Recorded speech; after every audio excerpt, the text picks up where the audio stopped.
I would like to welcome you all to the dinner portion of today's celebration in honor of Shelby and Gail Davis and the Davis UWC Scholars. Mr. and Mrs. Davis, if I may ask you to please stand, we would like to welcome you with applause.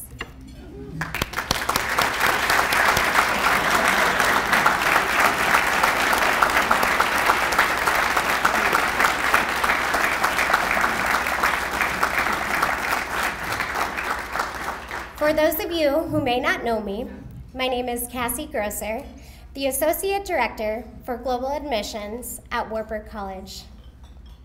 In my role, I have been fortunate to work closely with prospective students from all around the world, including the remarkable students from the United World College Schools. In my conversations with both prospective and current international students, I am inspired daily by their bravery, perseverance, and commitment to travel thousands of miles from their home, family, friends, and traditional food in pursuit of quality education and a chance to change their lives for the better. As unique as their stories may be, there is often a prominent commonality, an overwhelming sense of gratitude to the people who helped them get here. People such as Shelby Davis. Mr. Davis, without your selfless generosity, it is uncertain if these promising students would be here today. What is certain is that your investment in their lives has undoubtedly served them well and has enriched our campus community tremendously. I do not know of many places, besides maybe at the UWC schools, where we could have the opportunity to share a meal with people from over 50 nations. So we thank you. Tonight, we will have the honor of hearing from several students about how the Davis Scholarship and the Davis Projects for Peace have made an impact on their lives. But before we get to all the fun, let us first enjoy dinner. While we dine, you will notice a slideshow of photos highlighting some of our favorite campus events. We hope you will enjoy conversation with those at your tables as you reminisce about your time here at Wartburg or at your UWC schools. I now invite Wartburg's Dean of Spiritual Life, Reverend Dr. Brian BECKSTROM, to lead us in prayer.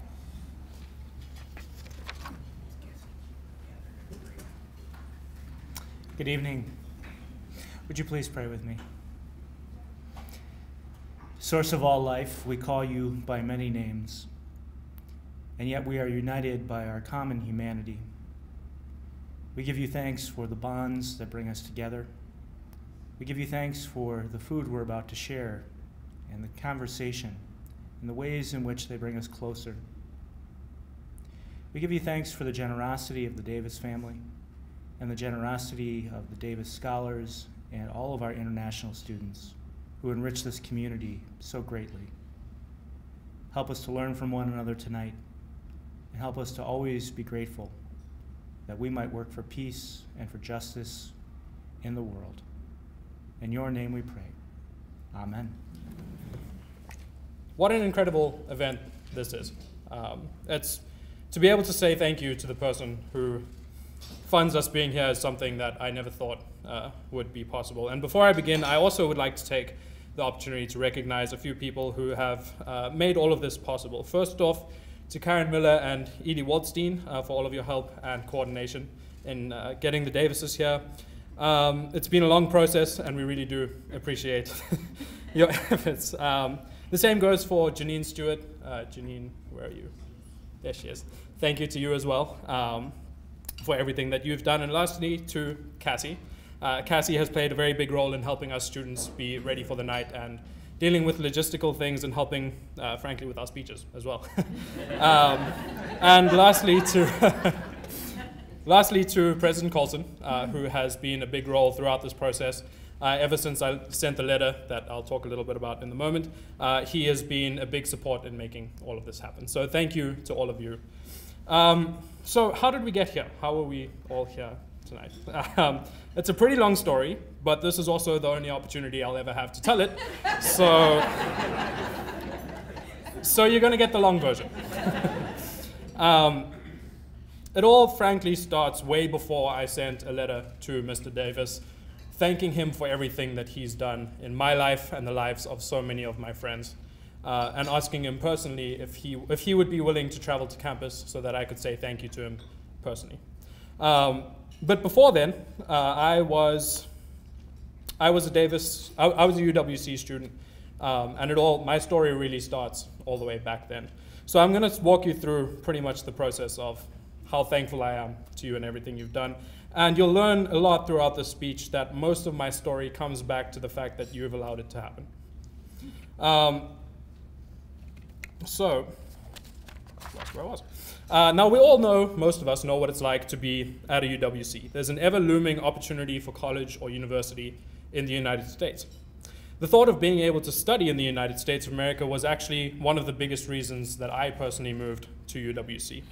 There's a sense of hope being at a UWC that the future is made possible by you, Mr. Davis. Being at a UWC, I started to learn about myself, about who I was, what I stood for, and what my passions were. In UWC, I went from being an athlete who qualified for the Olympics and competed with those who beat Michael Phelps, to being someone interested in journalism and visual media and figuring out that that was my passion. That passion led me to apply to Wartburg, and so began the next chapter of my life. All possible because of you, Mr. Davis. Before moving to Wartburg, though, I spent 9 months working at a summer camp on a beach where I learned 2 of my favorite hobbies. First being photography, and the second being learning how to dance with fire, which I get a lot of questions about that one, so I can answer that after I'm done. It wasn't until I moved to Wartburg that I came to truly appreciate the impact that you have had on the world. I went from an educational environment of unmatched diversity that I realized I had come to take for granted. I had come to believe that diversity was the norm, and clearly, being in a small town in Iowa, this was not the case. I quickly learned to adapt, but thanks to my time at UWC, I also knew that adapting and accepting the status quo were not the same thing. So within a week of being here, I got to work. In my first year, I got appointed to the executive team of Student Senate. I ran for International Student Club Vice President and lost. And I adopted and revolutionized a program called the Peace Dialogues, which still today gets hosted and is a very successful program. And I also became the first ever Wartburg student to give a TEDx talk. All of this was possible in my first year because of you, Mr. Davis. My second year at Wartburg is where things became serious, though. As a journalist, I hosted interviews with the mayoral candidates, being the only person in the city to get them both on camera. I traveled across the country, visiting Washington, D.C., the Grand Canyon, New York City, and other places that I had only ever dreamed about. But that year was when I reached my biggest accomplishment. Because in my sophomore year, the wonderful people in this room, along with more than half of the rest of campus, elected me to be their student body president, making me the first ever international student to do so, and one of very few sophomores ever to hold the position. All of that was possible because of you, Mr. Davis. Also, in that year, I met the love of my life. But we are still together.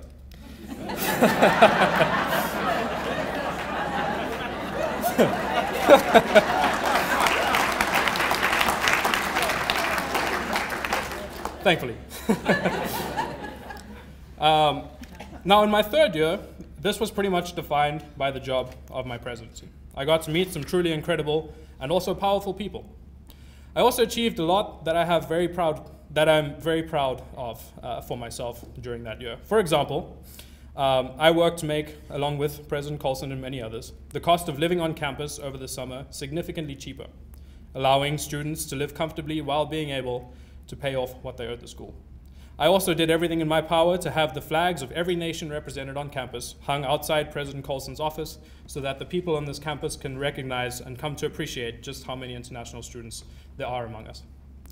One of the other smaller things I did that year was I did everything within my power to have school be canceled for the first time in 9 years. on a day when the temperature reached -63. So that's a proud one. And all of these efforts, in the end, allow me to be recognized nationally as a leader of civic engagement, as I was inducted as a Newman Civic Fellow. I did all of this in these 3 years while raising my GPA from a 2.7 in my freshman year to a 3.5, meaning that at the end of this, I will graduate with honors. And that was all possible because of you, Mr. Davis. But despite all of those things, by far my biggest accomplishment of that year was that I sent one letter. On Thursday, January 3rd, 2019, I sent you a letter asking you if you would come to campus so that I could say thank you in person. The only thing that brings me more joy than knowing that I personally was emailed by the Shelby Davis is knowing that he would allow me to say thank you in person. Now I'm choosing to leave out my activities from this, my senior year, mostly because really the only thing I've done is become homecoming king, which, but realistically it's because I don't believe that it's a story that's finished yet. But no matter what happens, I know that wherever my life takes me over the next few months, all of it will be possible because of you, Mr. Davis. Now, you've changed my life in ways that neither awe nor my accomplishments could ever possibly say. And again, I am so happy that I'm able to tell you this in person. While I know the impact that you have had in my life, it is nearly impossible to say how much you have impacted everybody in this room, Davis student or not. So, if Mr. Davis has impacted your life, please stand and join me in thanking Mr. and Mrs. Davis.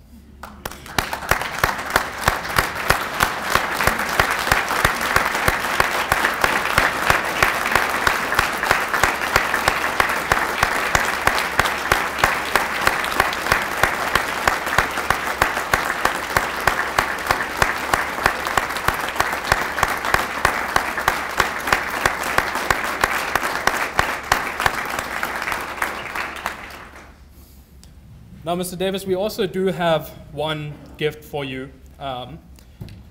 We have a thank you card signed by all of us who are UWC graduates, neatly packaged in kind of small, so that you can take it with us. That you can take it with you. So that you can take us with you if you'd like to come and accept this. Thank you very much.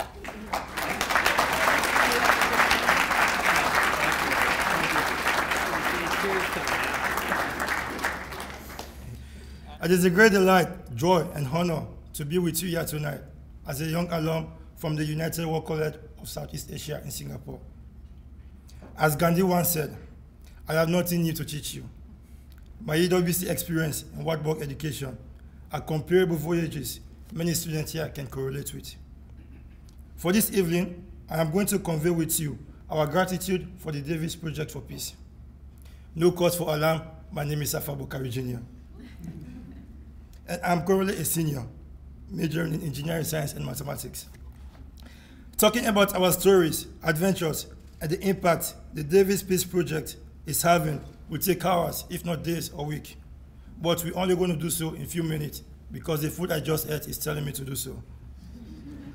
My first story to share with you is a parallelism between the education I gained at a UWC and the leadership experience I am nurtured by here at Wartburg. The UWC SCA goal is to educate individuals to embrace challenge and take responsibility for shaping a better world. While leadership at Wartburg is taking responsibility for our communities and making them better through public actions. Winning the support of the Davis Project for Peace has allowed me to accomplish both of those things by using my engineering skills and address challenges in Sierra Leone, the motherland. Thanks to Dr. Black for that. The project implemented in summer 2018 was titled Water Well for Peace and Sustainable Development. It aimed at providing potable water for female school-going teenagers and members of the Robins village in the northwest of the country. Like many developing countries, lack of access to hygienic water supply leads to waterborne illnesses, with cholera and dysentery among the major infectious diseases affecting the country. According to the residents of Robins village, the 1,000 people community had relied on rainwater and flowing creeks for drinking, cooking, laundering, and other domestic uses. However, the Davis Peace Project constructed a water well that uses a submersible pump, supplying water from the well to 2 storage tanks, and the system is providing potable water that is improving education, the well-being of these village members, and simultaneously reducing water pollution and waterborne diseases. Fast forward to summer 2019, my friend Tyler Bidden and I partnered with Whole Farms to implement a project titled Water Management for Peace Through Food Security. This one was implemented in Tawe village in the east of the country. The project rehabilitated a water well that had been out of operation for 5 years, providing safe drinking water for over 300 elementary school children. We constructed an irrigation system for an existing farm, built a washing center for farm produce, and provided water for bathroom and shower facilities on the farm. We are hopeful that this Davis Peace Project will enhance year-round crop production and the general well-being of the community members, including the school children, by providing access to water for irrigation, sanitation, vegetable processing, and drinking for over 1,200 people residents. Overall, the 2 projects contribute to Sustainable Development Goals number 1, 2, and 6, which are no poverty, zero hunger, and clean water and sanitation. As an aspiring leader in energy and resource engineering, the win for me in implementing this project is having an understanding of some of the available natural resources in the country and how this can be utilized to benefit the citizens. The challenges conquered served as opportunities for growth. The skills, knowledge, and experiences are a drive to contribute more to societies. Additionally, the week I spoke about this project to the first-year Davis Scholars, I was presented with the St. Elizabeth Award for Service as a recognition for implementing these 2 projects and multiple other leadership involvement on campus. During that week, many people were receiving flowers from loved ones, and I mainly received flowers for my commitment to service. So I guess I'm in love with the things I do, or vice versa. And by the way, happy Valentine's to all those who celebrated. In summary, implementing 2 successive Davis Peace Projects would not have been successful without the involvement of many who are here today as audience, and some are at home. I believe I know who you are, and one of them is Tyler Bidden, whose Sierra Leone traditional name is Gamotawe.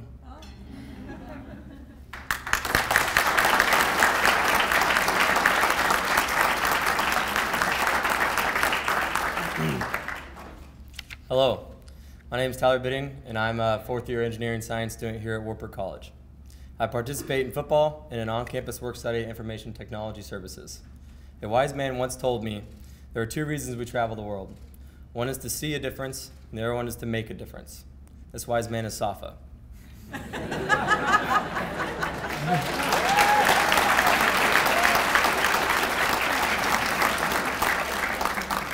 When I first heard about the opportunity through the Davis Foundation and our project, I couldn't help but think of it as a dream come true for me. I knew this project was going to change my perspective on engineering, but little did I know it was going to change my perspective on the everyday life as well. I experienced many firsts on this trip. First time flying, first time in New York, first time in the continent of Africa, and many more. However, if you can believe it, there are many more learning experiences that occurred throughout this project. Some of these were more applied engineering solutions, but most of them were everyday life lessons. Lessons like bringing up statistics of plane accidents while you're on the plane. As if this was supposed to be helping the passengers on board. Luckily, I had the people around me to help guide me through these lessons every day. I also learned how to approach problems in a whole different way. Seeing the difference in viewpoints when people solving problems between people of Sierra Leone and myself as an Iowan was very eye-opening. Being able to see the difference in how they work around their restrictions and still exceed expectations on projects is truly astonishing. Some examples include manually cultivating farmlands with cutlass instead of using John Deere tractors, giving threads to metal pipes by hand, or even seeing school children play soccer on rocky fields.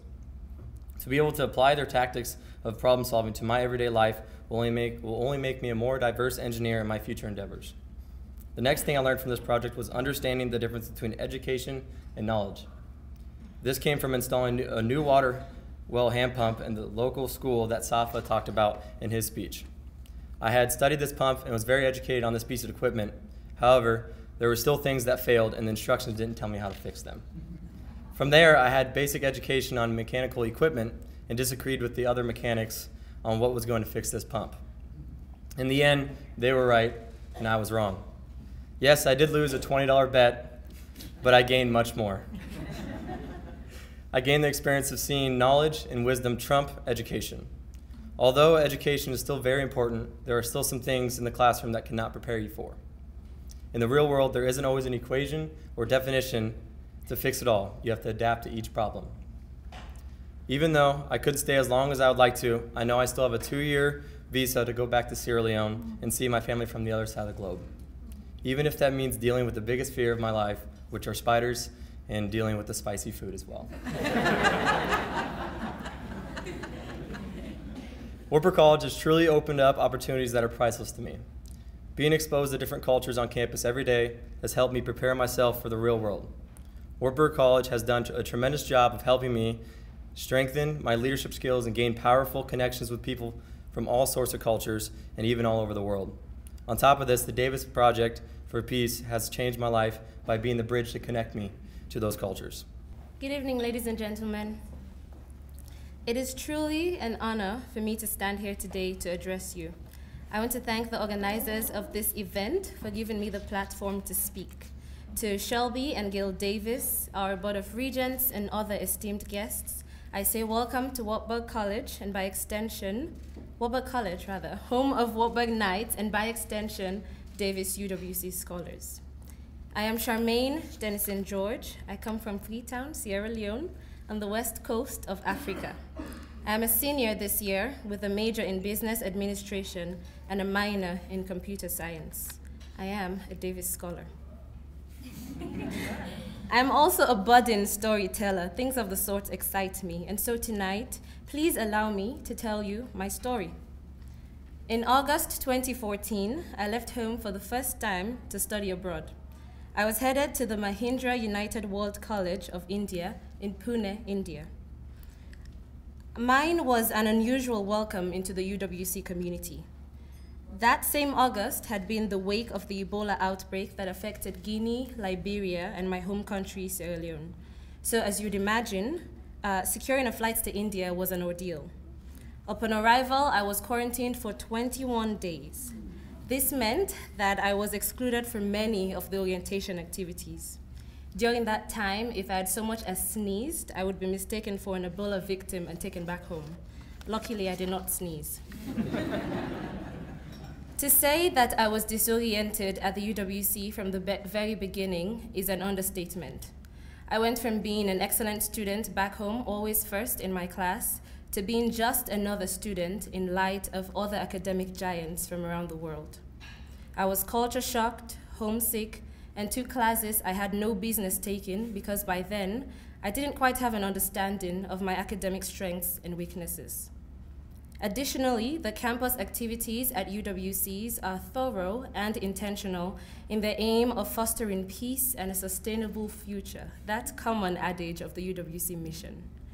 This overwhelmed me and made me creep into a shell, a hiding place of some sorts where many never got to see my potential and talents. You see, the UWC experience is like no other study abroad experience. In fact, it is almost an impossible task to properly articulate this experience in its entirety. There's just so much. There are the unlikely friendships with people from around the world, from countries you never knew about, the rigors of the academic curriculum that is the International Baccalaureate, or the IB for short, the social and cultural adaptations to be made, and so on and so forth. At a UWC, because you represent your family, national committee, and country, there is simply no room for failure. And so when I came face to face with failure academically, I drowned into oblivion, becoming a stranger to the very walls of my school.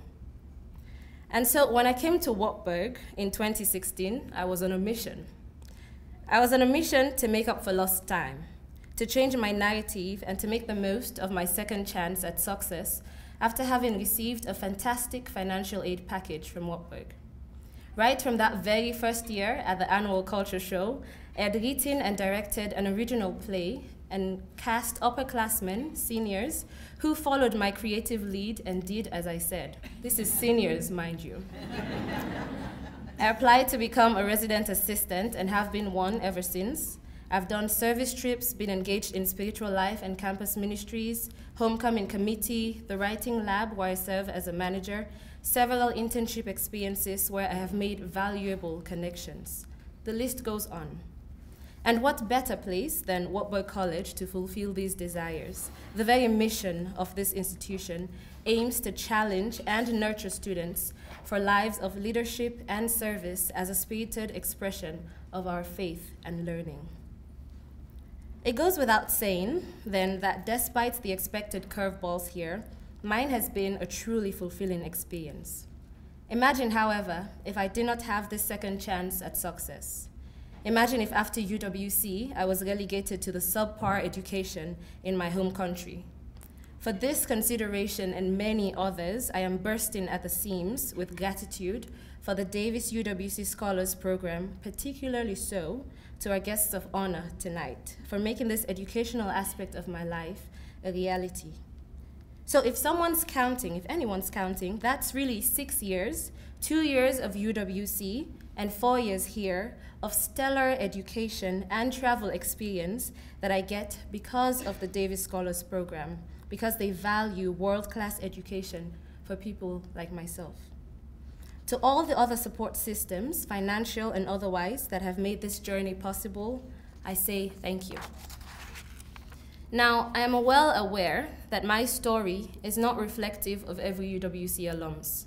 Everyone operates at a different wavelength and are at different seasons in their lives. But there are similar themes that run through and now make up the collective experience of life as a UWC scholar. These can be seen in many ways. It is seen in the glimmer in the eye when we meet and immediately connect with other Davis scholars for the first time. It is seen in the magic that our diverse student body create when, at the annual culture show, we bring a slice of the world and our cultures to the stage. It is seen in the heated debates at the same 2 tables in the Mensa, our dining hall, over topics of global pertinence. Talking about the weather would simply not do it. In fact, the locals have long learned to leave us, the googly-eyed and much-traveled change-makers, to our devices, because in the classroom, we argue, and we do so furiously, because the UWCs taught us so. The Davis Scholars Program, together with efforts from administration at Wartburg, has afforded us all of this and more. With initiatives like the Davis Project for Peace, scholars are also given the opportunity to make positive change within their respective communities. Take, for example, SAFFA BOCKARIE and Tyler Bidding, who use their engineering science discipline to enhance food security in rural Sierra Leone. Or Miss Rachel Julua, aka Baby Cakes, who, with her project Hope for the Namibian Child, wishes to change the narrative of education in Namibia. These are only a few. Many before have been able to actualize such visions because of the Davis Project for Peace. And so my message to our most esteemed guest, Mr. Shelby Davis, congratulations on the reception of your honorary Doctor of Humane Letters degree. It's a mouthful.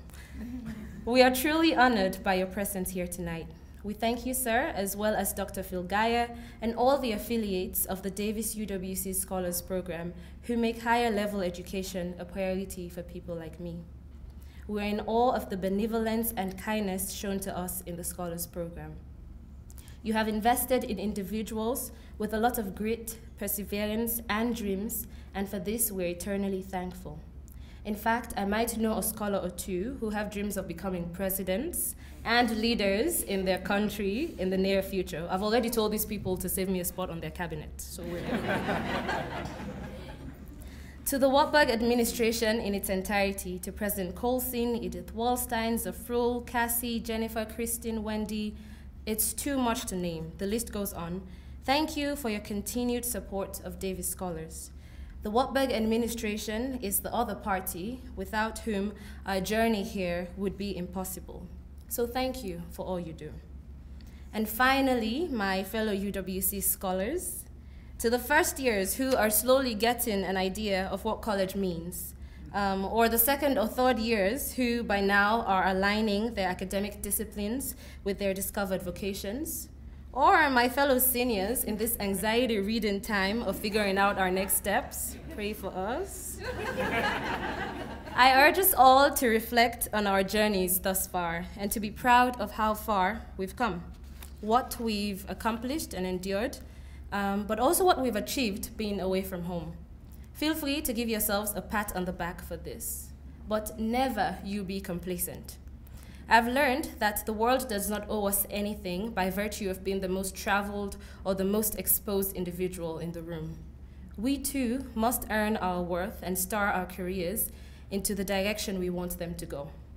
With opportunities like the Davis Scholars Program offered to us here, we can change and/or refine our narratives into ones that are deserving of the support we get. I wish you all a pleasant evening, and may God bless you all. Thank you.